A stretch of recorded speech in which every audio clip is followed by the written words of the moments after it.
Амралтын өдрийн мэндийг хүргэе үзэгчдээ. Бям гараг бүр та бүхэнд хүрдэг. Баазар нэвтрүүлэг 10 дахь улирлынхаа 30 дахь дугаарыг хүрэхэд бэлэн болсон байна. Нэвтрүүлгийн ерөнхий ивент тэтгэгчээр Голомт банк Алтан ивент тэтгэгч бизнес мал бидэнтэй хамтран ажиллаж байгааг дуулгахад таатай байна. За та гуравтай оройн мэнд хүргэе. Саяхан л анхны дугаар гэжсэн чинь 30 дугаар явцсан ба шүү дээ. Дууслаа шүү. Энэ нь хон дуустлаа. Одоо нэг сар л байна да. Ер нь бол. Тэг юу вэ? Би сайхан амрыг да. Тэгээ энэ 7 хоногт манай PSN-ийн ажилтнууд нэлээд хэцүүхэн байлаа. Яагаад тоглолтоо гаргахгүй байна вэ гэж маш их хүмүүс асуусан. Тэгээд харин ч гоё тоглолтуудыг гаргасан шүү. Уул нь олон жил тайлбарлаж байна да. Яг энэ шатанд угаасаа цөөхөн тоглолт. Ер нь жилийн жил юм бол. Одоо үзэгчд маань мэддэг болсон мөлий. Энэ яагаад гэдэг юм бол цаанаасаа баг тоглолт өгдөг яг энэ шатанд. Тэгээд цаашаа болвол хоёр бүсийн финалийн цувралууд бол баг бүгд гарах байна. Бүгд гарна угаасаа. Үнсээр амьдрах уу? За Бостон Никсийн цувралаас эхлэе. Тэгээ Бостон Селтиксийн 7 хоногт хүнд гарц тохиосон. Энэ бол дөрөв дэх тоглолт байлаа. Энэ тоглолтоос эхэлж ярилцсан та. Бостон шүн болсон. Хэдэн жил үргэлжлэх нь мэдэхгүй шүн боллоо. Миний харж байгаа. Энэ Ахиллесийн гимтлийг би мэрэгжлийн хэмжээс нь сонирхож асууж үзсэн. Хүн энэ чинь нэг гимтсний тасарсны дараа янз бүрийн яриа гарч байгаа шүү дээ. Буцаад ирнэ ирэхгүй яасан эсэлтэй харилцуулж ярьж мараад хүмүүсийн дунд нэлээд хэрэгэлзээ. Ахиллес гэж юу юм бэ гэсэн чинь эсэл, MCL одоо TCL ч гэдэг юм өвдөгний ойролцоо бол нэгээд яг өвдгийг барьж идэг маш олон шүрмэс байгаа. Өсгий шил боёрыг hodгож байгаа ганцхан том шүрмэс байгаа нь Ахиллес. Тэгээд энэ шүрмэсний гимтлээс мэрэгжлийн хэмжээний дүгнэлтээр бол өөрөө маш сайн сэтгэл зүйтэй, маш өндөр одоо юу гэдэг вэ нөгөө нэг дэглэмээ сайн бариад тийм маш сайн нөгөө нэг тийм гам бариад тэгээд нэг юм маш тууштай үдчиж биеийн хувьд эргэж ирнэ, сэтгэл зүйн хувьд тэрнээсээ эргэж ирнэ. Тэгээд тэднэр нь эргэж ирлээ гэхэд 90-95% л болдог гэж байна. Яг макста 100% хүрэхгүй буцаад гимтгэс өмнөх жишээнд хүрэх боломжгүй угаасаа. За тэгтээ бас нэг үнцэг байгаа. За би бас нэг нийтлэл уншсан чинь Төмрөх над руу явуулсан юм. Аха. Энийг уншаад тайлбар дээр явуул гээд. Тэгсэн чинь тэрэн дээр болохоор яг одоо Тэтумын мэс заслыг бол Дүрантийн мэс заслыг хийсэн Омали гэдэг эмч хийсэн. Маш сайн эмч гэж байгаа. Тэгээ Дүрант одоо ямар төвшөнд иргэд ирсэн байгаа билээ гэх. Тэнгүүд Тэтум дээр эерэг байх хамгийн гол зүйлүүд нь энэ тоглолт дөнгөж 27 настай байхгүй. Яг прайм дээр л залуу хүн тий. Бусад Ахилийн гэмт авсан ойрын хамгийн сүүлийн үеийн жишээнүүдийг харахаар бүгд 30-аас дээш настай байсан. Тэгээд бас нэг том шалтгаан нь юу вэ гэхээр Ахилийн гимтэл авсан тоглогч нөгөө эмчээ сонгох, тэгээ мэс цаслыг хийх эмчээ сонгох, тэгээ нөгөө совлогч өмнө мэс цаслын өмнө бэлдэх ийм үйл явцад өрнөд ерөнхийдөө энгийн хүн бол бараг сар марч хүлээх тохиолдол байдаг гэж байгаа байхгүй. NBA-ийн тамирчдын хувьд бол мэдээж эн чинь өөр төвчний хүмүүс учраас мэс цаслын хурдан хийдэг гэж байгаа. Гэтэ Дүрант хамгийн хурдан хийлгэсэндээ 2 хоног хүлээж иж хийлгэсэн гэж байгаа. Гэмтэл авснаас хойш. Тэгсэн чинь Тэтум 12хан цагийн дотор мэс цаслаа хийлгэсэн. Маш сайн. Бид нэр Ахилийн гэмтэл гэдэг нь батлагдаа гэдэг мэдээг авахд Тэтум аль хэдийн мэс цаслаа хийлгэсэн гэсэн байна. Тэр Нямбаг хэлээд байгаа үйл зүйл дахиад дэлгэрүүлээд үзэгчд тайлбарлахад шүрмэс тасарчаад ингээд нэг холбоотой байсан биеинд явжсэн тасарчгаар ингээд хугацаа өнгөрсөн холдоод хугацаа өнгөрсөн гэж байгаа. Илүү олддоггүй айгүй хэцүү болчихсон. Тэгэхээр нөгөө нэг тасраад дөнгөж удаагүй яг шүрмэс тэр нэг цунцсан байдалтайгаа байж хат нь ойчгоор одоо мисэлгээд нэг юм ажилбар хийчихээр арай гайгүй. Тэгээ нөгөө нэг яг бүр тасарсан юм уу эсвэл тасарсан юм. Тэгээд ерөнхийдөө тэр эмчийн хэлж байгаагаар бол за яг одоогоор 8-9 сар гээд байна. Гэтэ энд бол итгэж болохгүй. Бостон угаасаа яаруулах шаардлагагүй. Чин гимтлэн бүрийн эдгэрлээгээд энэ хүн чинь бүтэн 7-8 сар чинь хөл дээрээ гүүгээгүй, дугуйж ийгээгүй, ачаал аваагүй байх учраас энэ хүн эргээ цагсан бүгд тоглох хугацаа 2 жилтэй энэ бол зай хэрэгтэй гэж байгаа байхгүй. Тэгэхээр ер нь стандарт бол 1 жил байдаг гинэ. Яг 1 жил 12 сарын хугацаа. Тэгэхээр Бостон бол ер нь жилийн дараа л авчирсан дээртэй гэж яриа. Тэгээд энэ ярианаас үүдэн гараад би нөгөө Бостон шүн боллоо гэдэг нь одоо ерөнхийдөө манай дахиад контендер төвшөнд ярихдахгүй очлоо гэсэн утгаар хэлж байгаа. Тэгээд Бостны ирээдүй яах вэ гэдэг нэг юм тодорхойгүй харанхуй руу яваад орчих байгаа байхгүй юу. Тэгэхээр одоо би зүгээр энийг ярих гэдэг юм. Миний таамаг шүү. Бостон Тэтумгээ ирэл Джейлен Браунаар ямар ч зүйл нөгөө орлогоо бодоод, тикеттэй орлогоо бодоод Джейлен Браунтайгаа явах байх. Гэхдээ бид нар саяны үеэрл дээр хин хэрэггүйг олж харсан. Жирүү сакс мөмөг тоглох сонирхолгүй нь буураад эхэлсэн юм байна. Позингс бүтэн өдөр тоглож чадгаа болж байгаа юм байна. Энэ хүмүүс хамгийн түрүүнд явах болов энэ зундаа. Тэгээд Дерек Вайт, Джейлен Браун хоёр дээр энэ зун нэг юм плей-офф жоо хань бол хамтрагчид авчираа Tatum-ыг иртэл тэгээд Tatum-ыг ирж их хугацаанд багийн удирдлагууд Brown-ыг явуулах уу, Tatum-ыг явуулах уу гэдэг маш том төлөвлөгөөгөө бодоод хэнийг явуулах бол дахиад хэдэн жилдээ аваргын түвшинлүүд арих вэ гэдэг нэг юм бодлого руу орж байгаа. Тэгэхээр миний харж байгаагаар нэг ойрын 4 жилдээ ч юм уу 5 жилдээ л Бостон хотод ийм түнэр харах уу байх нь ямар ч байсан бид нар миний хувьд ч тийм аваргын хувьд бид нар дахиад аваргын төлөө дайрах ямар ч боломжгүй болж байна гэсэн үг. Гэхдээ плей-оффт бол байдгаараа байна өрсөлдөлт мэдээж мэрэгжлийн тамирын цалин авч байгаа учраас хаа хүртэл явж болох тэр хэмжээндээ явна. Тэгэхээр зүгээр тэгээд санитар ингээд дахиад нэг юм хэлэхэд хин энэ багийн лидер нь байсан бэ гэдгийг бид нар хараад авчлаа. Tatum байхгүй бол баг юу байсан бэ гэдгийг бид харуулаад За би наад дээр бүгднийг эсрэг байр суурьтай. Яагаад гэвэл шүү дээ. Одоо чийсээ хин эдрийг муу олчлоо гэдэг шүү дээ. Porzingis хэрэггүй байна. Жирүү одоо тий. Хаслуулах дургүй байна. Хаслуулах шүү би. Гэхдээ тэрэндээ биш байхгүй. Чи эхний хоёр тоглолтын дээр юу болсон бид нар бүгд мэдчихэж байгаа шүү дээ. Яг эцсийн моментын дээр хожих моринд дээр ирсэн шүү дээ. Иргэд нь хин алдсан. Хин бөмбөгдөө алдсан. Чеби алдсан. Tatum алдаа гаргасан шүү дээ. За би над жижигхэн процесс дээр чинь тайлбар өгч байна. Jason Tatum өөрөө 6-9 өндөртэй туранхай тэгээд ийм тоглолтын хэм маяг нь ийм жоохон зөөлхөн аргадаж тоглодог хүн. Тэр хүнийг хамгаалтан дээр өөрөөс нь өндөр том хүмүүстэй будагтаа талбай тоглосон. Tatum-ын дундад самбарыг харах юм бол 10-аас дээш байгаа. Тийм хүмүүстэй айгүй их биеийн контакт авч тоглож хамгаалтан дээр тэгж хүч зарж байгаа хүн тоглолтын төгсгөл рүү бие нь угаасаа сулрна. Унна. Тэр бөмбөг алдах малдах чинь тэр нэг юм өөрөө алдъя гэж алдаад байгаа биш. Биеийн дийлхэ болоод алдж байгаа. Хөдөлгөөнүүд нь юм нэг зуралтай болоод болж байгаас үүдэлтэй юм. Би тэгж л харж байна. За та хоёрын маргааны чинь таслах хэмжээний хүснэгт гэж бодож байна. Хамтдаа хараад ярилцъя. За Tatum яасан бэ гэхээр 8-9 сар бол тоглохгүй байх. Энэ бол зөвхөн магадлал шүү дээ тий. Тэрнээс нааж ирж болно. За тэгээд боломжит тоглолтынхоо 92% нь тоглосон. Тэгэн гуртаа карьертаа анх удаа плей-оффын тоглолтыг үндсэн байгаа юм. Карьертаа хизээч Орландог эсрэг үстэй. Тийм. Карьертаа хизээч дараалсан тоглолт үнжиж байгаагүй. Төмөрөн бохгүй манай багийн уг нь. Тийм. За тэгээд лигт орсноос хойш плей-оффт яаж тоглосон бэ гэдэг нь бас харагдаж байна тий. Лигт орсноос хойш одоо Tatum орж ирснээс хойш бүх тоглогчдын плей-офф авсан оноонд гор Tatum тэргүүлж байгаа. 2000 хэдэн зуун оноо байлаа да. ийм сайн багтай байсан юм шүү дээ. Байгаль плей-офф тоглож байсан шүү дээ. Гэхдээ тэгээ авсан оноо нь Хувийн самбар биш үү? дамжуулалт, таслалт, хаалт 3 оноо тэгээ плей-офф Одоо плей-офф шүү дээ. Дандаа плей-офф. Плей-оффд чи сайн багтай учраас плей-офф байнга тоглож байгаа. Тэр нь бас тусуулж байгаа шүү дээ. Мэдээж нэг талаасаа тийм. Нэг талаасаа тийм шүү дээ. Энэ хүн муу байсан гэсэн үг биш шүү дээ. Гэхдээ хожих моментууд өөрөө л алдсан хүн шүү дээ. Ер нь бол. Би бол энэжлийн Tatum-ыг бол шал өөр хийсэн гэж бодож байгаа. Гэхдээ хожих моментуудаа аварсан ч зөндөө тохиолдсон. Brooklyn эсрэг базар хийжсэн, KD, Kyrie-тай байхад нь Philadelphia-гийн эсрэг би Tatum-ийн нэг юуг тоолж исэн юм аа. Та ингэж хардуулах юм бол амар амархан байна. Хардуулах биш ээ. Би зөв бод үнийн хэлж Клач тоглоомыг тоолсон юм. Тэгсэн чинь лав ер нь Bronson руу нэлээ ойрхон байл шүү. Энэжлийнх бол. Tatum-д нэг сул тал байдаг нь ментали өөр амар зөөлөх хүн бохгүй юу? Зөөлөх. Тэрийгэж хэлсэн шүү дээ энэ жил. Би заавал тэр талбай дээр хөмсгөө зангидаад муухай арах тийм албагүй. Би сагсан бөмбөгөөс хаашаа би дан Tatum-ыг шилээгүй. Brown ч бас байгаа. Brown дээр бол би угаасаа шүүмжилтэй. Тэгэхээр энэ За хоёр үргэлжлүүлээ шууд нөгөө Богийнхын яриад байгаа үндсгийг өмөрч бол энэ залуу тоглогчийн хувьд бол бас мэдгүй. Би бол одоо сайн тоглогч нарыг одоо 27 наснда ахиалаад тасалж байгааг бол мэдгүй. Гэхдээ энэ бол тохиол хэцүү шүү дээ бэртлөө те. тооцоолж чадахгүй шүү дээ. Тий. Гэхдээ ер нь бол бас нэг талаас энэ бас аюу азгуу тохиол байхгүй. Тийм үү? Тэгээд би харин тэрийг хайлаад байгаа шалтгаан маш их ачаал авч тоглоод байхгүй самбар тимс чинь тэр том хүмүүстэй зодолдоод юм тэр би чинь тэрийг дийлэх нэг юм макс хэмжээндээ тултал ингэж явуулсан. яг нь одоо Орландо Мэжикийн эсрэг тэгээ Никс эсрэг хамгийн олон минут тоглосон Tatum байгаад байгаа байхгүй тий. Тэгээ дөрөв дэх тоглолтын дээр гимтээд гарахынхаа өмнө 39 минутанд 40 он авсан хамгийн олон минут Аюу тоглосон. сайн тоглож байсан шүү дээ. Ямар ч сайн машин ахаа ингэж нэг талхихаар замд хүнд ачаалтай явах юм бол эрг болтон сулдардаг шүү дээ. Тэгээ бид нар ер нь Энэ дээр бол би санал байж. Гэхдээ энэ боломжийг л өөртөө ийм байдалд оруулсан шүү ер нь. Тийм ээ. Тэрнтэй би санал нийлсэн. Байсан байж болно. Тий. Би өөр гарга өнцгөөсөө ярьж байгаа чи өнцгөөс нямбач гэсэн ярьж байгаа. Тэр Нэг нэг гэсэн ярьж байгаа. Пуулийн үнэн юм гэдэг чинь амар юм хийсвэр ойлголт шүү дээ. Цаг хугацаанд байгаа бодит үннийг хүлээн зөвшөөрнөд чинь амар зүг юм баггүй. Яг одоогийн ер нь тэгэл босон процессыг харахаар Tatum-ийн гимтэл ачаал их авснаас болсон. Joe Mazzulla тэр ачаалыг тааруулж чадаагүй.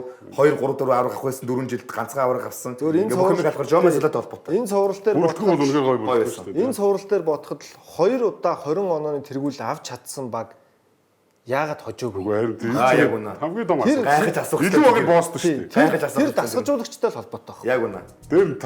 Тэр тасалжуур талбайгаар тоглохгүй л Тий. тэгэхээр JB Tatum-д бас асуудал байна. Тэгээ Jaylen Brown бас энэ үйлрэл нэг тэнэг зан гаргацсан юм. нэг шийдвэр гаргасан зам биш. Тий. 65 тоглолтын тоог гүйцэж гэрэн дээр нөгөө нэг оол юм бэ бүх юм бэ багт багтахын тулд өвдөгний гэмтлээ эмчтүүлэхгүй явж талхиж байгаа сая плей-офф юм тариаж тоглож байгаа юм. Тэр бол айгүй тэнэгтэл. Тэгсэн чинь нэмээ тэр бууг нь бас оол юм байж нэ цалин нэмнэ. Цалин нэмнэ. Цалин 15 20 ч юм уу нэмж байгаа бид нар мэдэхгүй. Тэр бас нөлөөлчлөө. Яг одоогоор JB лигийн хамгийн өндөр цалинтай тоглогчдын нэг байгаа. 300 сая явж байгаа шүү дээ. 5 жилийн 60 сая явж байгаа. За Босны тухай яриагаа ингээ өндөрлүүлээ. Никсийн тухайд ямар бодолтой байна вэ? За жилийн туршид улирлын туршид 5 тоглогч ашиглаадсан. Одоо харин овоо шүү 7 молон тоглогч. Никсийг яг бид нар өгсөлөд ярина л та. Тэгээд өнөөдрийн энэ тоглолт моглолтын дээр бас сэлгээний тоглогчд нь айгүй сайн байна. Гэтэ 40 оноо тасарч чадах сүүлийн 5 минутын дээр л хүмүүсээ суулгаж ийлээ шүү дээ. Гандам байгаас таас л. Осколтой ялтчихгүй. Одоо тимс тасч болж одоо яг одоо Индиана чинь бүр амар олуулаад тоглож байгаа шүү. Энэ арай айгүй инээдтэй шүү. Илүү ярьжсэн дээ. Яг Франц гэмтлээс сар амарчаад орж ирсэн шүү дээ. Одоо яг Нью-Йорк гэж явж байгаа. Яг юурыг орж ирэн шүү одоо. Нөгөө бензин дуустрах яг орж ирнэ. Тэгтээ харин бас минутын бас юугаа бодол харьцангуй бас багасчаад байлаа шүү дээ бас. Би бол Нью-Йоркийг бүр ядрахгүй юм шүү л гэж бодсон. Үгүй хүн таавс одоо яг арай одоо нэлээ эн чинь яг ингээд цуврал дуусах боломжтой тоглолт гэртээ болж байгаа тоглолт тийм ээ. Урмаараа ингээд авчихсан. Хүн яаж чадарсан нэг ингээд үзэгчдийн уухаанд бас нэг өөр шүү. Урм ордог. Эсрэг багийн талбайд ингээд эхлэхэд эвгүй шүү дээ. Эвгүй. Амар эвгүй. Сэтгэл зүгээр чадраал, тоглолтоороо бие махбодороо чадраад эхлэхээр сэтгэл зүйн нөгөө нэг тайван байх болоод янз бүрийн бодоод эхлэнгүүт би угаасаа ингээд нэг юм механик алдаанууд гаргаад эхэлнэ. Тэгээ энэ дуу чимээнд хоорондоо коммуникейшн хэцүү ийм нөхцөл дээр талбай дээр бас л эвгүй шүү дээ. талбай даваад л Индианад эсвэл би Индианаг финал харин тийм тий. Би үлдээ Индианаас байж байна. Тэгээ цуврал хідэн тоглолт хүрэх вэ гэдгээс шалтгаалж цувралын ялагч хаашаа явах гэдэг шийдэгдэнэ. Миний харж байгаагаар цуврал эхний хоёр тоглолт Нью-Йорк ойртоор эхэлчих юм бол Нью-Йорк тэр дорн машиндаа дуусгачих واخ. Цуврал 1-1, 2-1, 2-2-ээс сунах тусам Индианагийн залуучууд хурдан учраас Нью-Йоркийнх нь бүр илүү ядарна. Цувралын төгсгөл рүү Нью-Йоркоос бүрэн бүтэн 100% тоглох юм хурд л баг. Одоо тэр шийдэн л дээ. Тэр шийдэх баг. Одоо тэгээд яг бид нар нэлж байна. Энэ хоёр баг чинь өнгөрсөн жил 2 дугаар шатнд таарж исэн. Индиана хожиж исэн. Бэлтсэн шүү дээ. Тийм энэ удиралд болохоор 3 удаа таарахад яг Нью-Йорк 2 хийсэн байгаа. Удирлын яг Нью-Йоркийн эхний тоглолт, хоёр дахь тоглолт нь нэг Индианатай таарж исэн. Олон оноогоор бутна эргэж исэн. Дараагийнх дээр нь Индиана хожоод бас өндөр оноо авч исэн тоглолт. 10-аад оноогоор хожиж исэн. Би нэг хулангаас нэг юмсан плей-офф нэг арай өөр болсон. Өөр байгаа. За би одоо нэг юм зүйл өөр өнөө. Өөр өнөө. За одоо бид энэс нэг юм ярих гэдэг. Энэ жилдээ арай амар өөр. Энэ жил Индианаг яриад шүү дээ. Бидний хөвчч бүр шаардлага. Индианаг яагаад бид нар ингэж амар дутуу үнэлээ? Индианаг одоо яриа заяа. Нью-Йорк хоёрын цувралыг бид нар төсөөлж ярих гэдэг шүү дээ. Энэ жилийн Индианад түрүү жилийг бодвол төгсгөл хийгээ сурчлаа. Харин тийм. Энэ алдчихсан тоглолтуудыг сүүлийн 40 секундэд 2 удаа авчлаа шүү. Түрүү жил Бостоныг ер нь хожицохоор 2 ч нөхцөл байдал үүссэн байхгүй юу? Тэрийг алдсан. Энэ жил аваа сурчлаа. Тэндээсээ туршлагачсан байж. Аваа сурчлаа. Тэгэхээр Индиана бол Нью-Йорктой тоглоход маш аюултай баг. Харин Энэ хоёр ч маш том ривал юм байна шүү дээ. 2000 оны үеийн тий. Тэгээд тэр үед нь Халибурт 1 настай, Брансон Энэ Брансон 4 настай байсан гэж байгаа шүү. Сонир шүү дээ. Яг энэ 2000 оны бас яг энэ шатанд хоёлаа өөдөөдөөсөө гарч ирж ирсэн байгаа. Тэр үед Rick Brunson Нью-Йоркийн тоглогч байсан байгаа. Нэг юм сон түүхийн давхцал ч юм уу. Тэгсэн чинь одоо ирж байгаа юм тий. Иргэдэг тий. Хүүн бас аавынхаа орыг залгаад тоглогчийн дүрээр дахиад ингээ Индиана 2000 онд Индиана нутсан шүү дээ тий. Тэгээ финал гардаг шүү дээ. Тэрийг Брансон өнөөдрөөс яг аавынхаа ирсэн л үлээ тоглолтын дараа. Тийм дэрэггүй хуудсан байна. Аав жоохон эвгүй л байгаа ах гэсэн юм шүү дээ. Зүлийн ярилцлага дээр хэлсэн. нэг Халибурт нэг имбэйн тоглогчид яах гэж гомдоож уурлуул шарын малтдیں۔ Дээ. Яваар ээждэг хэлтээс болоод юм багцаас тавилаа шүү. Хин нөгөө Cooper Fleck чинь сая лигийн хамгийн дутуу үнэлэгдсэн тоглогч бол Халибурт ингэ хэлсэн байлаа шүү дээ. Бас хан наасан байж шүү. Би нэг бол хүндэлтгээ. Би үндээс насаа карьераа даруулахыг хүсэхгүй байна гэдэг шүү. Одоо тэгээ нэг асуулт байна. За Никсийн Индианагийн хурдан хэмнэлийг Никс ба. Харин тийм ээ. Тэр л хэцүү байна. Тэр цуврал соноо тусмал хэцүү. Гэхдээ одоо та юу гэх юм? Индиана бол хавьгүй хөнгөн өмнөх хоёр учраа дуусгачлаа шүү дээ. Тэгээ би Никс бол нэлээд хэцүү гарч энэ ирлээ. зурвал дээр яг таам гэх юм бол Никс хэн нэг нь одоо тий гимтэхгүй бол Никс гэж байна. А хэн гимтэх юм бол Индиана гэж нэг шүү. Хараг Никсээс За одоо довтлогоонд Тэгэхээр одоо хэдүүлээ чи гэмтэлгүүд хамгаа өгдөг шүү дээ тий. Тэгвэл би нэг гэж ажиллая. Яг хөө тийм бог ихтэй би энэ дээр санал хэлж арай чанартай тоглогчд нь гимтлгүй тоглохын тулд нэг давуу тал байгаа. Гэтэ яагаад ч зүрх сэтгэл нэг Индианаас энэ жил нөө одно гийцэг байна шүү дээ. Харин тэгэхээр нэг юм хол явахыг од гийдэг шүү дээ. Тийм. Тэгэхээр за би бол Индианад өглөө хамгаа. Индиана би ч гэсэн ер нь Индианад гэж бодож байна. Би нэг гэсэн гэдэг. За худлаа юу гэж. Би бас Индиана л гэж бодож байна. Халибортыг биш ер нь багийн л дутуу үнэлсэн байсан байна гэдгийг л одоо ойлгоод байна л да. За ягаад тэгэхээр Кавсын тоглолтын шууд 5 дахь тоглолтын үзэн явчихна арай ч 4 дөрөвдгийг алгасчих. Алгасаа. Тэгээд Кавс суперэс уйлралтай өстө үнэхээр харамсалтай Кавс дууслаа. би сэтгэл унсан юм дээр. Энэ цуврал эхэлж байхад нөгөө нэг эхний тоглолтын араас илүү хоёр тоглолтын араас би нөгөө фэйсбүүк дээр бичээд алуулсан байхгүй юу. Кавс уйлрал дуусчлаа гэсэн. Чи юугаа мэдтiin энэ үлрэл сайн байсан дууссан л гэсэн. Надад дууссан л мэдрэгдсэн. Тэгээд ESPN-ийн нөгөө аналистууд сэтгүүлчнэр бүгд Кавс. Бүгд 11 тэг Cavs байсан. 11 тэг Boston байсан байлаа бас. За Бостоныг ойлгож болно. Тий. Бэртэл гэж одоо юу те ойлгож бас. Энэ бол Cleveland бол шившиг үстэй. Тэгээ өдөр дундуур Cavs-ыг ярьж байхад энэ Garland гэдэг хүн чинь гэж бид нар бүгд ярьсан. Яг л тэр хамгийн сул тал болох нь Garland. Тэр чинь хамгийн ийм эмзэг сэгнэ байсан байхгүй юу? Garland. Энэ тэгэл энэ хоёр дээр яг за Garland ингээд нэг орон гарan тоглохгүйгийн дундуур байгаад байсан. Яг үнэ. Тэнгүүт нөгөө баг нь жинхэнэ холбогчтой. Тэгэл холбогчгүй хоёр багийн л ялгаа гарсан. Өнөөдрийн нэвтрүүлэгчээр мэдээлэл айтайхан хөөрөлдөд тагцсан.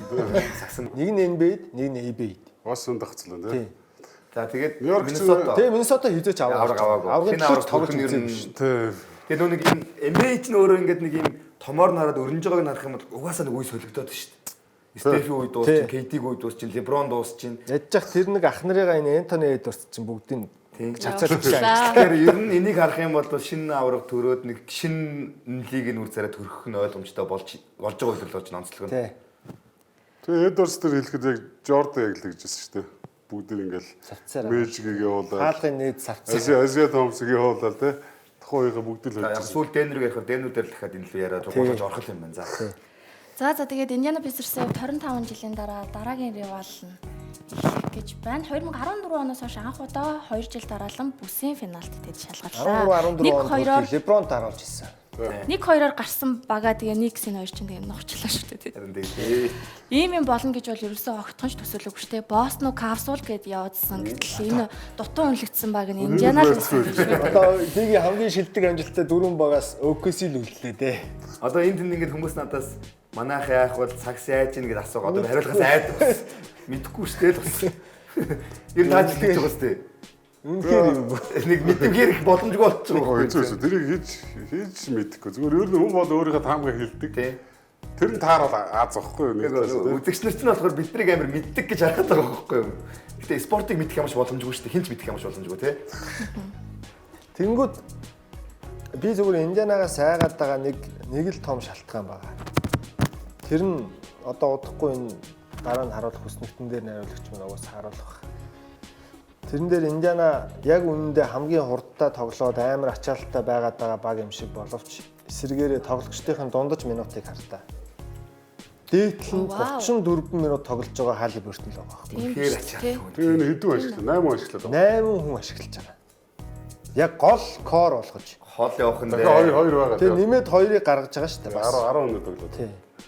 Үнэхээр хол явах баг байна да. Би энэ минутыг харчаад бүр гайхсан байхгүй юу? Үйлрэл багууд иймэрхүү байдаг шүү дээ. Иннээс их байдаг шүү дээ. Тэгээд тэр дундаж оноог найруултаа. Бараг л зайлах юм шүү дээ бүгд. Тийм. Баг байгаад шүү дээ. Багаараа тоглоо. Яг багийн тоглолт хийгээд байгаа. Тэгээд тоглолтоос Якам авч яваал төгсөлийн Халибертээ сайн гэж яваад байна л да. Яг л Үүрэг ойлгох гэсэн ойлгомжтой тодорхой. Тэгээ хамгийн гол нь бүгд 3 шиднэ. Харин тийм. Одоо тэр бүгдийнх нь Маконл шидэхгүй. Бус нь бүгд 3 шиднэ. Тэгээ самбарт бүгд тэмцэн, бүгд хамгаална, бүгд довтлно. Богийнхаас нэг юм асууя. Ийм амар багаараа тоглож байгаа баг юуг мөрөж зогсох боломжтой вэ? Одоо ур чадвар дээр л зогссон шүү дээ. Нэг дийлч хөвчин зүйлдэл зогсох хэрэгтэй тий. Брансанд ч нэг стогонд тийм ур чадвар байгаа гэдгийг бодож чинь уг нь байл гэж харж шүү дээ. Бранс сая Бостоныг хожижлоо шүү дээ. Игзэгтэй мөч тавьчихвал Тэйтмээс илүү тоглолцсон шүү дээ. Яг үнэн нь бол тийм шүү дээ. Тэгсэн. Клаш мөчөд Тэйтм пас өгсөн Бранс шидэлтэй хийсэн алдаа авсан. Тэрэн дээр л нэрний цуврал шийдэгдсэн шүү дээ. 2 тэнцүү өгийн. Энэ дээр ирэх юм бол одоо саяны яг багийн тоглолтын дээр ирэх бас дахиад Брансандаа тулна. Тий. Бранс нь яг эцсийн мөч шийдээд хожиж чадах уу? Эсвэл Бранс нь алдах уу? Тэгээ Бостонээс зурлыг санах юм бол Брансон аварсан моменттэй санаад байгаа болохос Брансон тэн дээр тэрнээс 3-4 шийдэлт алдаад Галбрид Жош Харт энэ авч өгöd ийсэн.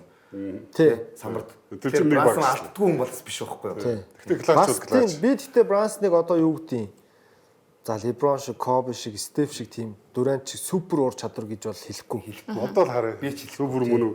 Би зүгээр маш зөрөгтэй Хождог тоглогч байна. Тийм тоглогч л гэж бодож байгаа. Хождог тоглогч гэж байгаад шүү дээ. Тэгээд зүгээр сагсаг гой тоглолдог хүн гэж байна.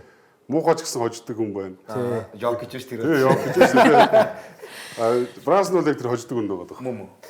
За тэгээ Халибертон клачо, Брансон клачо гэдгийг л энэ Угаас цувралд нь маш гой орж цуврал. ирнэ. Болохоор тэгээ дээрэс нь энэ хоёрт чинь бас нэг тийм зиндааны ялгаа яг Америкт бол маш их байгаа шүү дээ. Нэг нь Индиана, нэг нь бүр яг ажилчин ангийн эсрэг элитүүд гэдэг тулаан болох гэдэг. Нью-Йорк чинь дэлхийн санхүүгийн төв дэлхийн нийслэл. Индиана чинь болохоор цэнхэр захтнууд дандаа дунд зэрэг ажилладаг. 2000 тэр тусмаа харин би Индианаг нилээ шартаа үзэх болов гэж бас бодоод байгаа. 2000 онд харин Индиана хожижсэн ба шүү дээ. Тэр түүхээс гоё. Рикард Лайлийн авраг авсан жилүүд нэг 14 5 жилийн давх зайтай яваад 5 жилийн дараа энэ хоёр баг бүсийн финал тоглож байгаа юм шүү дээ. Энэ л тийм. За ингээд дорд бусынхаа цувралыг хаацгаа эргэж ирэхдээ бид өрөндийн талаар ярилцсан хэсэг хугацаа завсарлаад уулзсан үзэгчтэй нэвтрүүлгийн хамтран ажиллагчаар илүүд тийм бол Pepsi.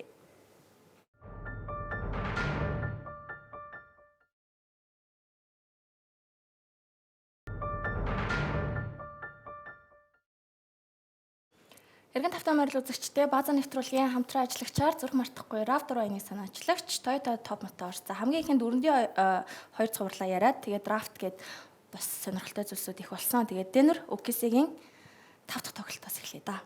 Дууссан л та. Энэ зурвал. Тийм бас нэг талаас ачаа. Эцэд хамгийн бол зүүн мөрний бэлтгэл. Учираас их шийдэлтэн нэг яг нөлөөлөхгүй л дээ. Ууг нь тий. Ууг нь. Тэгтээ нөлөөлөд байгаа юм шиг Хамгаалалт бол байлээ. нөлөөлөх байх юм. Гараа өргөж чадахгүй. Гэхдээ ядаж тэгтээ MPJ талбайд байх нь өөр. Окиси яг Денверийг 106 оноод л барьж иж хожих юм байна лээ. Хамгаалтаар очлох гэсэн үг шүү Тэг дээ. яг хамгаалтаараа л Энэ хожих дээр юм байна. тэгээ талбайн дагуутлах зэрэг болсон баг л та тийм. Энэ тоглолт бол ер нь яаж нэгээр гарсны нэг хэрэг нь гарч байгаа. Тийм шүү дээ. Тэгэхээр сая 6 дахь тоглолт нэнэр дээр очиж юу. Шууд 6-аар гоох уу? 6-аар орё. Кристен Браун ч талбай дээр үнэхээр сайн тоглодог тоглогч Тийм. маргаангүй юм байна. Яг нэг юм огшдгал залуу л байл та тий. Гэхдээ нэг юм Тэр нь харагдаад байгаа. Тухтай байж захта нэг арай 50 юм хийдэг хүмүүс байдаг ш зүв хийдэг. Тийм л сэтгэл зүйтэй байхгүй юу? Стратер энэ дэр баллаач ясна. Страптер гинт гарч ирээд алаач. Гүн тийм үлрэлийн туршдын залуу яасан юм бэ гэд би бүр айгүйх бодсон шүү дээ. Гурвын төгсгөлд гарч ирээд дөрвийн ихэнд. Яг үлрэлт бол ашиглаж ирсэн. Плей-офф ашиглахаа болцсон байсан. Тийм. Гарцсан үстэй. Хамгийн сүүлийн үзрэлт хэрэглээл гэсэн үг байна. Дэнүрээс бол. Одоо Денверт нэр өөр хүзэр үнэхээр байхгүй л байхгүй. Хэцүү. Тэгээ энэ дээр чи яаж яхад Аарангорд амар муу тоглоод тэгээд ерөнхийдөө Стратрыг бас өндөр хүн гаргаж ирж үдчихэж байгаа байхгүй. Аарангорд ч юу вэ? 3 дугаар үеийн 3 хоногтой л явжсэн шүү дээ. Одоо тэгээд энэ 6 дахь тоглолтын араас 7 дахь тоглолтын дээр нөгөө нэг хоёр тасгалжуулагчийн хөзөр тоглож байгаа хоёр хүн гэж бодох юм бол бүх хөзрүүдээ мэддэг болчихлоо шүү дээ. Биенийхээ нууцуд байхгүй. Хин хөзөр сайн тоглох вэ гэдэг нь тоглоом болно. Тий. Хөзрүүдээ хизээ гаргах вэ? Дотгуудаа хизээ хацаах, дотгуудаараа хизээ хацаах вэ те? Хизээ би зөв нүүдлээ хийх вэ гэдэг л одоо жинхэнэ тасгалжуулагчдын л тулаан. Хэрвээ Гордон зүгээрээс би геймплодер Дэнүр хожно гэж бодож байсан. Гордон гараа авчих чинь даа тэгээд. Тий. Гордон Гордон тоглолтын туршил ер нь гуяа барайл ер нь чимээг болцсон л доо яг бариадсэн тий. Амгаа тайлбарлаж ирсэн Тэр санагдав. чи одоо энэ залуу багийн чинь самбартаа дийлэх байл бүр балраад эхэлнэ л дээ. Гордон орж байна. Гордон чи хамгаалалт самбар өрч айгүй. Тий. Тэгээ угаасаа Гордон байхгүй MPJ ингэж тоосох шидэд юм хэцүү л тий. Бүр дуусна. Эпич яг орон гараа угаасаа тиймж байсан. Жилийн жил. Тий. Ер нь карьерийн туршилт юм байсан. Жиг тоглолтгүй байсан. Нэг бол бүр аж чадчих гадаг. амар хийгээл заримдаа бүр гараа авчдаг тий. хамгийн найдвартай хүн Жамал Мури юм шүү дээ. Одоо Энэ геймплоо плей-офф нэг ойлгож байгаа юм Жамал Мөрэл яг нэг тийм цаанаасаа л бүр зэрэглэлийн од юм шиг мэдрэмжэл төрүүлээд байгаа юм таа. Тэг яг би зүгээр Окисиг муулаагүй шүү. Зүгээр нэг юм миний харж байгаа Окиси бол тэдгээ талбайн давуу талтай ч гэсэн 7 дахь тоглолтод нэг ч орж исэн тоглож байхгүй. Карусолыг орж. Карусол орвол орж ирсэн. Орж исэн. тоглож байгаа юу? Нэг ч тоглож исэн тоглож байхгүй. Анхны 7 дахь тоглолт. Нөгөө талд нь Энэ Жамал Мурей, Никола Йокич хоёр чинь дотоодох тоглолтуудыг хэдэн ч удаа аваад үзсэн. Нөгөө Elimination Game нөгөө хасагтай тоглолтуудад Жамал Мурей чинь бүр амар юм билээ шүү дээ. 12-3 гэдэг амжилттай байна одоо баг. 20 оноос хойш гэж бодоход Дэнүрийн зүгээр имжлэл гэхэд хоёр дахь хийх гэж шүү дээ. Долоод тоглолтыг. Тэр чинь амар ихгүй. Марк Дагнот ихтэй эхэлсэн байсан л та манай баг энэ цуврал эхлэхэд байснаасаа бүр хавьгүй өөр болцсон байгаа. Маш их туршлага судалсан байгаа. Тэгээ Йокич жишээлбэл за энэ цувралд 24 алдаагаар авч байгаа байхгүй юу? За богийнхаас асуучих. 24 удаа бөмбөг авч байгаа юм.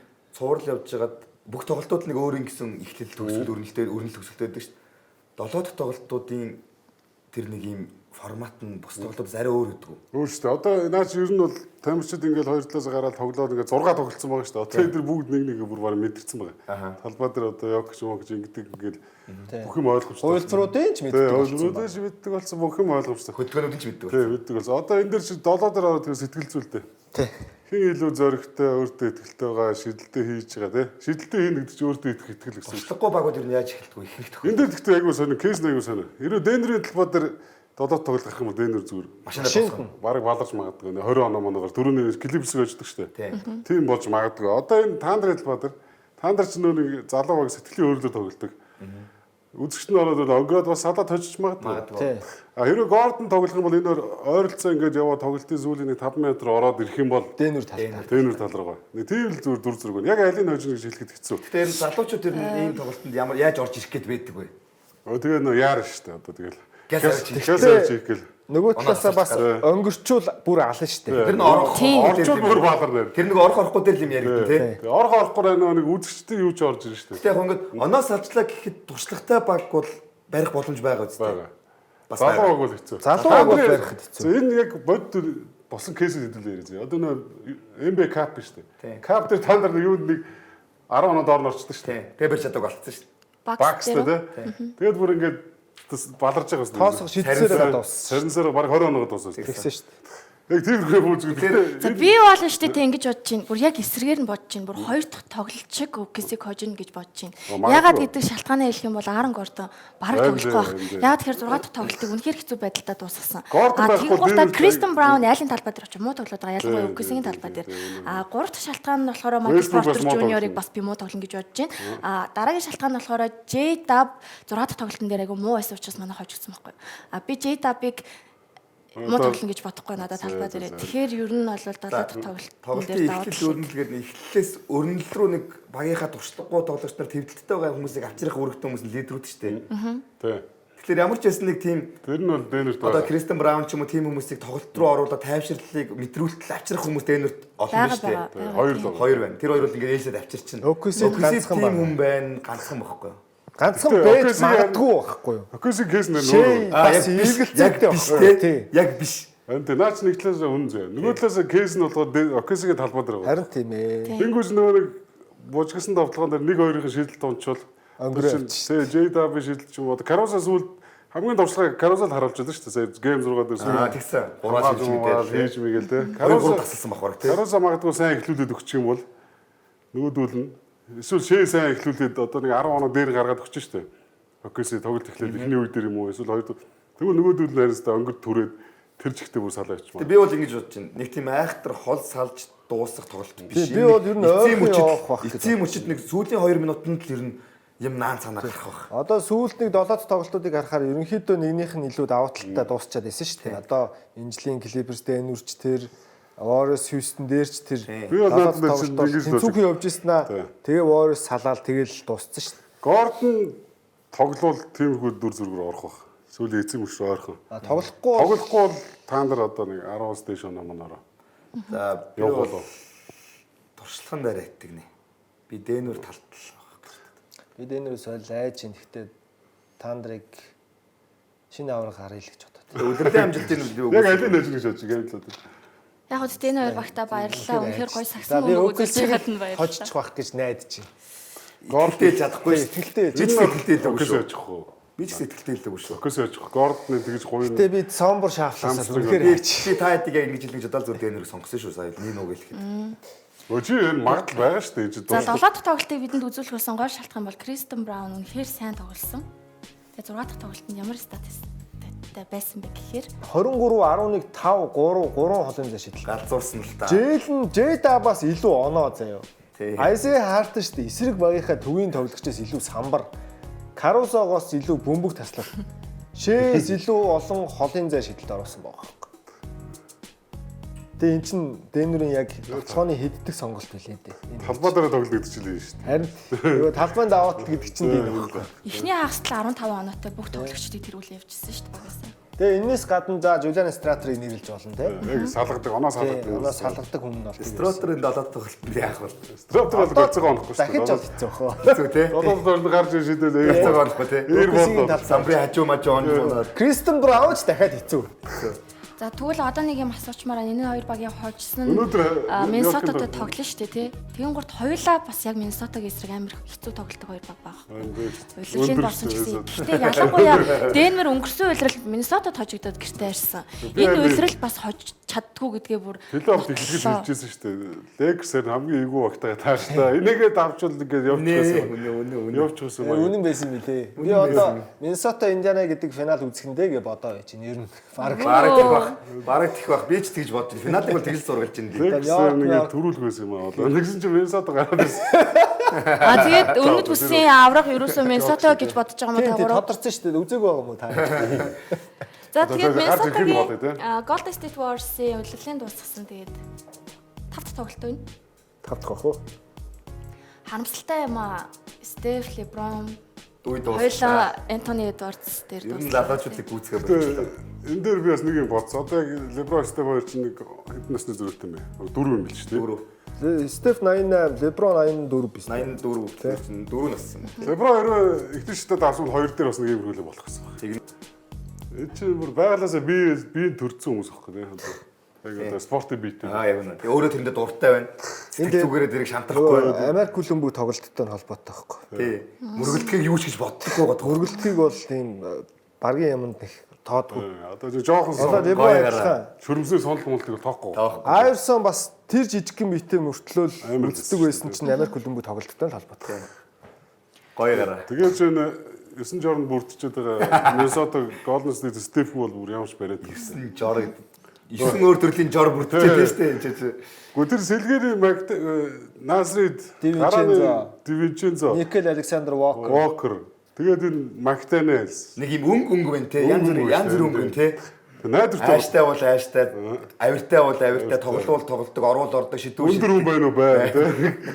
Гоц өндөр юм Гоц те. өндөр хүн байна 10 самбар бас Тэгээд энэ багчин гол нь 6-аар гарсан баг штэ. Бүсийн финал чалгарч байгаа Тийм. NBA-ийн Тоондор түүхэнд дөрөв дэх тохиолдол юм байлээ. нэг тайлбар өгөхөд энэ East West чи хоорондоо маш их өрсөлдөөнтэй байсан. Аламс. Тэгэхээр нэг хожлын зөрүүгээр ингээд байрнууд шидэгцсэн учраас Одоо баг 3-т байсан баг 6-д 7-д байсан баг хоёрын хооронд Тийм, нэг л Нэг л ажилласан. Нэг л ажилласан. Нэг л ажилласан. Нэг л ажилласан. Golden State 49 7-оор гарч 49. Lex 50-аар 3-оор авах. Харин тий.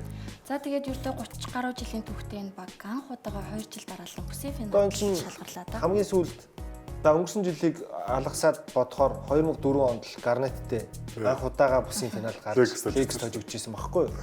Түүнээс өмнө хизээч финал гарч үзээгүй. Тэгээд Миннесотагийн энэ жилийн нөгөө нэг 9 жорн бүрдүүлсэн нэг хүний харагдаж байна.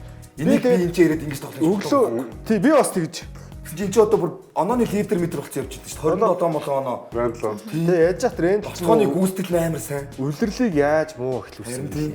Яг нэг дөнгөж ирж байгаа болохоор. 8 жор байсан чи 9 жор Өөрөөр нэг Рентлиг энэ багч ер нь зогцохгүй байна гэж яриад байжсэн шүү дээ. Чи нөгөө яг билээ ус чи 8 жороос чи 9 жор нэг болчих жоох байхгүй. Рентлиг зүгээр нэг зүгээр магтаж хэлэхэд бие өвшнө тоглолт үнэхээр сайн. Бараг катаас илүү юм байна.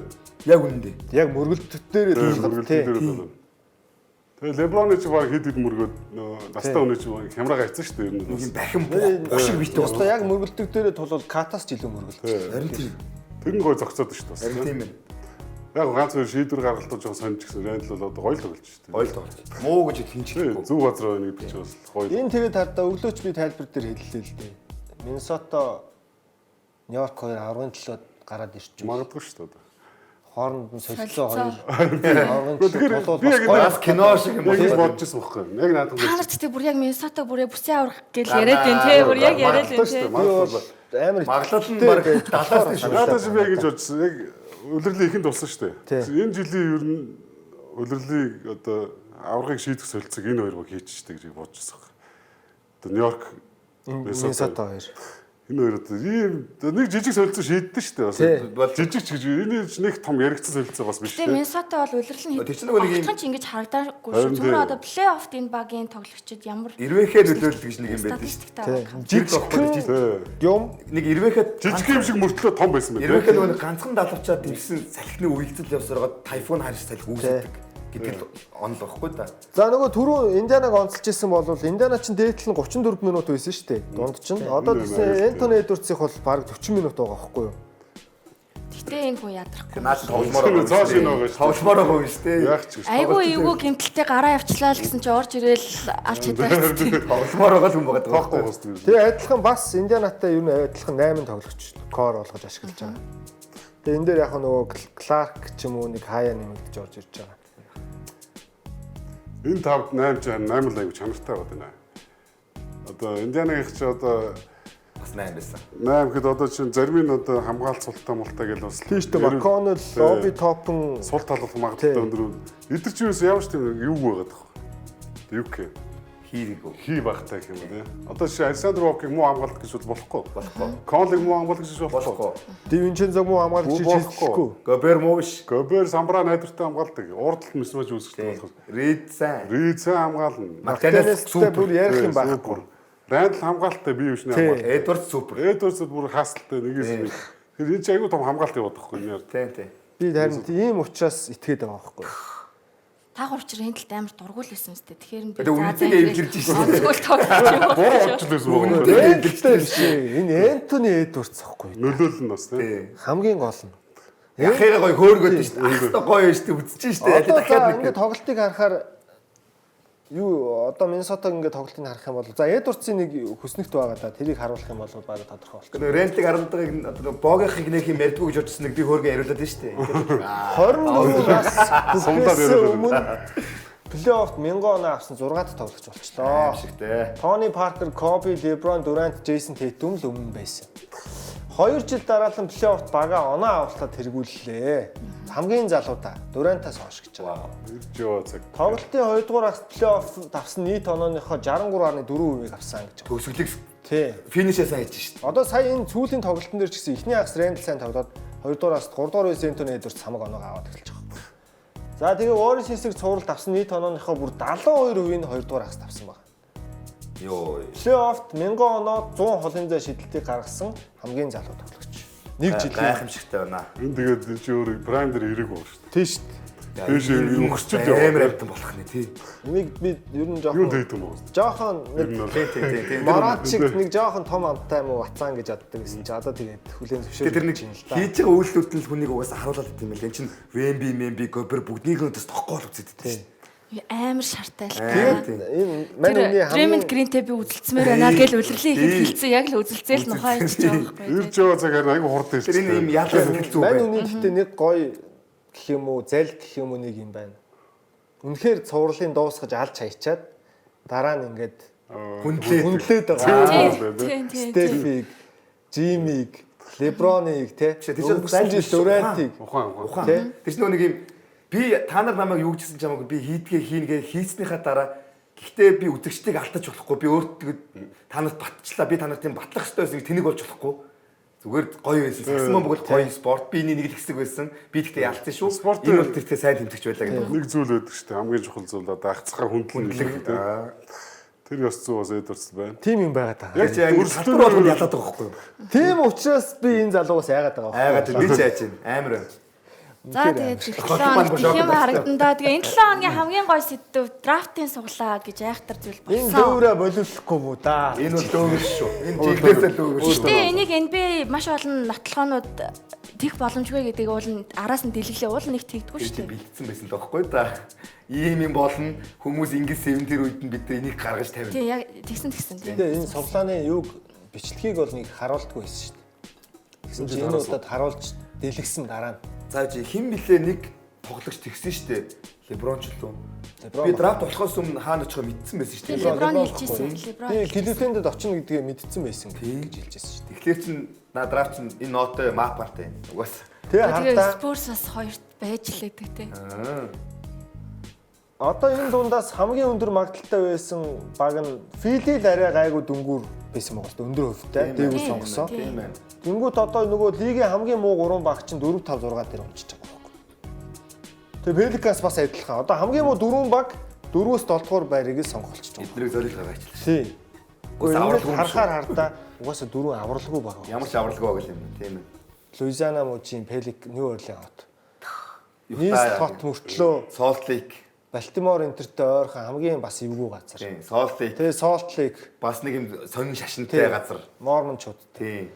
Тэгээд Шарлотт хаа байсан Хойд Каролина. Вашингтон бол яг нийслэл гэж ярьж байгаа ч гэсэн их тийм нийтийн засаг Москвад нэг Юу жижигхэн газар шүү дээ. хамгийн Жайцаг драфт нэг нэр авах гарч байгаа газар шүү дээ. Тэгээд ийм Cooper Flag гэж супер залууг ийм багуудад өөхийг л хүсээгүй юм байна. Ирээдүйг сүйтгэхийг хүсэхгүй шүү дээ. Харин яг тийм л юм. Лигийн ирээдүйн нүүр царайгаа сүйтгэүүлэн өрмөө байгаа. Тийм. Шал тийм 3 4 жил карьерийг өрмөөргүй. Яг бид нар муухай баталгаагүй мөртлөө муухай Хувилтаа нон яриад хувилтын онол яриад байна л да. Ер нь бол Гэтэ бид нар хардах хэрэгтэй шүү. нэг талаараа хаа. Нэг талаас яг харуул бас жүжиг жүжиг шүү дээ. уучлаарай драфтын анги чинь бүр амар супер анги Амар байгаа супер байхгүй юу? анги, тийм. AC Bailey Одоо нөгөө нэг Эдвардсын дараа нь бид нар хэнийг харуулах вэ гэдэг юм а том багууд руу явж хүмүүс таниулж эхлэх гээд байна шүү дээ.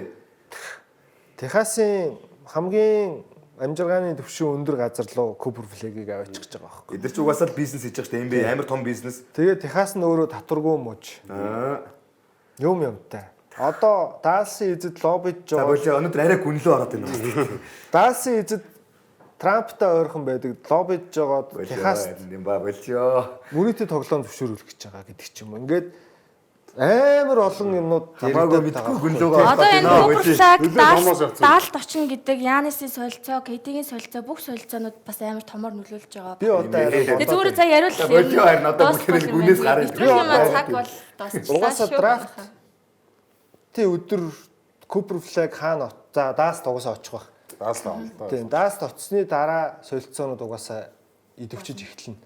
Тэгээд идэвчгээс гадна Янас хамгийн түрүүнд яах вэ гэдэг шийдвэр гарсны дараа бусад багууд хөдөлгөөнд орж эхлэх байна. Би зөв сүүлд нэг юм хэлчихэ.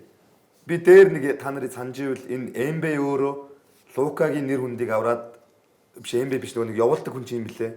Ник Харрис. Ник Харрисон Лукатай тохиролцсон хоёр угаасаа ойлголцол байгаагүй. Лукаг үнэлэх хүнлэмж нь энэ суперод хизээж болохгүй юм байна гэдэг үндсэн дээр байсан. Тэгээд Лука гэхдээ би өөрөө явъя явуучих юм бол KD LeBron шиг карьер нь муухай болчих гээд байгаа учраас тэрийг Ник Харрисон гүйцэтгсэн ард нь NBA-г аварсан. Ийм муухай юм болсон байж магадгүй. Тэгсэн чинь тэрнийхээ үрийг Ник Харрисонд NBA төлчихөж магадгүй. Нэг талаасаа. Амар хувилдааны онол мөртлөө. Лекс тэгээ том Одоо баг. даалцыг гадаа жигсаад боо болоодсэн фэнүүд Ник Харрисонтэй хайр зарлалсан л байж байгаа. Харин тэгэн штэ. Чико хата байсан байна миний ах гэсэн. За. За болоо одоо бол Хийдэл вин угаасаа. Лекс. Тийм ер нь бол юм. Тийм. Далс вин. Лекс Вин. Үлгэр жаргалтай төгсөж илээ. Яг л тийм. тохиолдол юм байгаа байхгүй. Лекс амжилт гаргадгүй маа гэхэд зүгээр л мөнгө хангалттай олж чадчих. Лекс ч өөр юм ярьдэн штэ. Гэтэ яг юм хуулиар нон тэр нь байх боломжтой мөн бисаа бодлоо. Хэрвээ чинь амьдрал байсан бол ийм тооцоолоогүй юмнууд болоод бид нар логик алдаа гаргах хэрэгтэй ингээд бидний яриа логик юм руу хөөгөөд шүү дээ. Ийм дараа л алдаагүй явуулалтаа хамгийн. Тэгэхээр энэ нэг юм ямар ч алдаагүй юм гэсэн зохион байгуулсан юм гэсэн үг. Бүх юм нарративтай явчлаа л да. Тийм.